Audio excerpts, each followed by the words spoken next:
এটা একটি জর্ডনের পেট্রা শহর।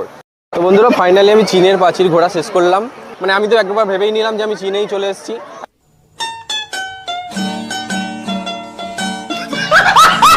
সপ্তম আশ্চর্য এই ইকো পার্কের মধ্যে করা আছে। তো ইকো প্রাইসটা তোমাদের বলে দিই, পার হেড এখানে 30 টাকা করে টিকিট প্রাইস রয়েছে।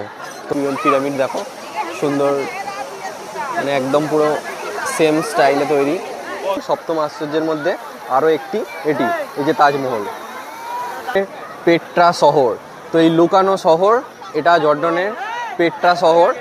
পৃথিবীর সপ্তম আশ্চর্যের মধ্যে এটি একটি। এই যে মোয়াইগুলো রাখা রয়েছে, তো এটা হচ্ছে ক্রিস্ট অফ রেডিমার ব্রাজিলের। পৃথিবীর সপ্তম আশ্চর্যের মধ্যে এটি একটি হল। পৃথিবীর সপ্তম আশ্চর্যের মধ্যে একটি আমাদেরই দেশে আগ্রার অবস্থিত এই তাজমহলটি। এই সেই চীনের প্রাচীর যেটা মহাকাশ থেকে দেখা যায়। ওয়ার্ল্ড 7 ওয়ান্ডার্স আমি তোমাদের দেখিয়ে দিলাম। পৃথিবীর সপ্তম আশ্চর্যজনক যে জিনিসগুলো সেগুলো কিন্তু এই ইকো পার্কের মধ্যেই অবস্থিত। আমি রোম, ইতালি বা চীন, চিলি এসব জায়গায় ঘুরিনি। তো আমি তোমাদের ইকো পার্ক ঘুরিয়ে দেখিয়ে দিলাম।